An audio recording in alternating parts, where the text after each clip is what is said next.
Olá pessoal, tudo bem? Olha só, nós temos uma aula agora que é uma aula de fundamento, tá? Essa aula aqui é o que eu chamo de fundamentos da dissertação. Para você que precisa revisitar alguns conceitos, para você que precisa observar algumas coisas básicas, você não tem lá na matemática a tal da matemática básica, que ela serve como base, como fundamento para coisas um pouco mais complicadas que vêm depois? Pois é, essa aula aqui é uma aula de fundamento. É para você entender ali e realmente reforçar, né, para aqueles que já têm o domínio, fazer uma grande revisão dos elementos que compõem o chamado texto dissertativo argumentativo. Vem comigo. Texto dissertativo argumentativo 1, nós iremos em aulas de fundamento 1, 2, 3, se for necessário. E aqui falando dessa tipologia dos grandes concursos. A dissertação em prosa argumentativa, ela é o texto escolhido, o modelo, a estrutura de texto escolhido para o maior concurso que nós temos no Brasil, que é o Enem, e concursos públicos como polícias, civil, militar, concursos da Caixa Econômica Federal, concursos do Estado, INSS, etc. e tal, concursos de uma forma geral, escolhem a dissertação como modelo do texto, ou de texto a ser aplicado por seus concorrentes ou seus candidatos. Mas por que esse tipo de texto é que é escolhido? Para que serve uma dissertação argumentativa? Bom, meus caros, a dissertação argumentativa ela se comporta como um texto de características científicas. Ou seja, é um texto que tem um objetivo claro, ele quer trazer e elucidar alguma questão, né? E isso de uma maneira metódica e dentro de um raciocínio lógico que preze lá no final pelo entendimento da mensagem que você tentou passar. Só tem um detalhe. Para que serve esse texto? Esse texto serve também para persuasão. Vamos colocar essa palavrinha aqui. Esse texto serve também para a persuasão. É um texto que veio com o propósito de conseguir te convencer da proposta. Ah, mas e se eu não conseguir convencer o meu corretor do meu ponto de vista? Veja, meu caro, é importante que você estabeleceu um. Não quer dizer que o corretor ele vai se apaixonar por um ponto de vista ou por outro, ou então negar o seu porque ele pensa diferente. Não, não é assim. O que ele avalia é o grau de coerência, a sua capacidade de conseguir defender aquele ponto de vista. O corretor não vai se apaixonar por um ponto de vista A ou B, sendo que ele pensa diferente de você. Não é assim que funcionam as coisas nos concursos e nos vestibulares. Lá existe um rigor técnico, uma tabela para ser seguida, uma tabela que você tem que entender para escrever de acordo com as suas exigências. Volta comigo. O que fundamenta esse tipo de texto? Que texto? Dissertativo argumentativo. O que fundamenta é o estabelecimento de uma tese e as suas colunas, a base que a sustenta, que são os argumentos. Então, toda vez que eu tenho uma tese, eu preciso fundamentar essa tese com bons e sólidos argumentos. No entanto, eu vou chamar a sua atenção para alguns elementos fundamentais. Qual é o tipo de linguagem que nós utilizamos para escrever esse texto dissertativo argumentativo? Lembra que eu falei que esse texto tem características científicas? Então, esse texto aqui, ele é um texto formal. Ele é um texto formal e, se ele é formal, ele respeita a famosa norma culta da língua portuguesa.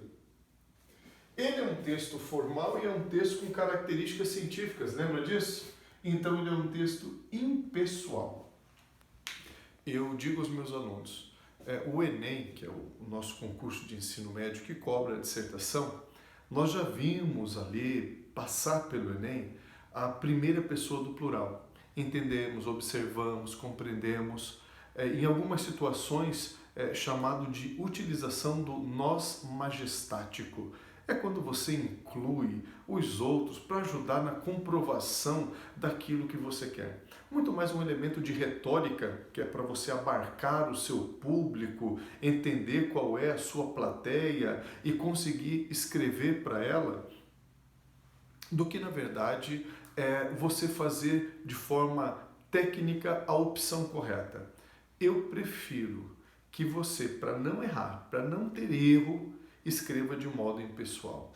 Observa-se, acredita-se, compreende-se, entende-se, pondera-se que, e assim você consegue manter esse rigor da impessoalidade no seu texto.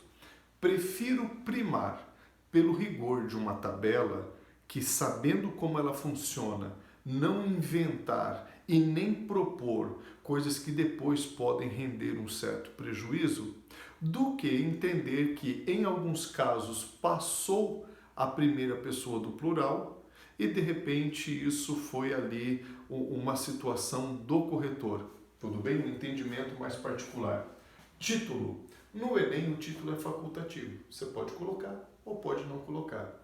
O que eu aconselho aos meus alunos? Coloquem título em suas redações. Ah, mas por que colocar título se eu posso não colocar? Bom, então você acabou de dar resposta para a pergunta que você me fez. Né? Você pode não colocar, fique tranquilo. Estou dizendo que o meu conselho técnico para você é: dê título à sua redação.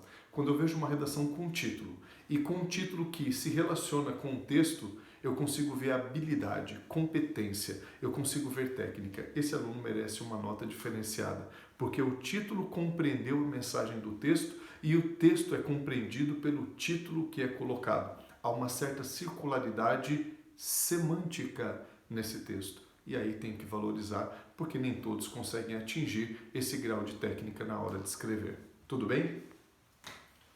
Deem título aos seus textos. E aqui quero terminar a nossa aula de hoje, uma aula muito rápida, né, pessoal? É fundamento, né? Coisa que você já viu, está revendo comigo agora. É só mesmo para a gente não esquecer o que é fundamental nesse texto. Aqui é a estrutura, introdução, desenvolvimento, conclusão. Isso aqui parece feijão com arroz, né? A gente fala comida brasileira, feijão com arroz, batata e bife, texto que a gente tem gravado na cabeça, dissertação, introdução, desenvolvimento e conclusão. Dá uma olhadinha na introdução, quais são os pré-requisitos. Apresentar o tema para o seu leitor, sempre pensando para quem se escreve.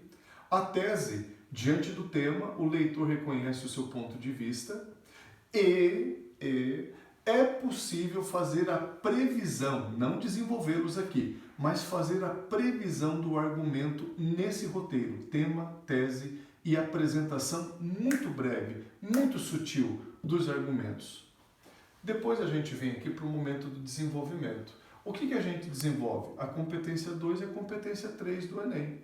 Né? Parte da competência 2 quer mostrar o nosso cabedal de repertório sociocultural. Aqui na C3, nossa capacidade de fazer escolhas. O que a gente escolhe para colocar nesse texto. E aqui, uma coisa muito importante, preste bem atenção. Olhe só aqui para mim. A conclusão. A conclusão é o momento em que você acaba confirmando a sua tese. Então você vem aqui, confirme a tese. Então a tese estava aqui, você confirme essa tese. E é claro que no Enem a conclusão acabou se tornando lugar, mais por convenção do que por técnica ou por regimento, tem que ser assim. No Enem, a proposta de intervenção exigida acabou aparecendo comumente, né, aqui na conclusão. Só quero te mostrar uma coisa. O desenvolvimento ocorre porque você colocou uma tese. Essa tese, ela é elaborada a partir do fundamento de argumentos, então a tese existe e ela é comprovada pelos argumentos. E quando eu desenvolvo alguma coisa, é o argumento que eu estou desenvolvendo. Então veja que tem toda uma ligação. O desenvolvimento, que é do argumento, está ligado à tese. A tese, que é desenvolvida e sustentada pelos argumentos aqui na parte do desenvolvimento, só existe em razão de um tema. A tese está para o tema, os argumentos estão para a tese. E a proposta de intervenção está para o problema que esse tema levantou. E se você perguntar para mim, mas eu não enxerguei a C1 aqui. O que é C1?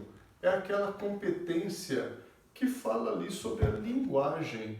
Então, a C1, ela compreende toda a redação. Ela está do começo ao fim. Somente a C1? Não. A C4 também. Ela compreende todo o texto. A C4 está para os mecanismos linguísticos capazes de ligar, conectar as palavras, os parágrafos entre si, os períodos entre si. Tudo bem? Feita essa revisão do elemento básico da dissertação, eu deixo para você aqui um forte abraço, eu deixo para você um oi e até a próxima aula. Tchau!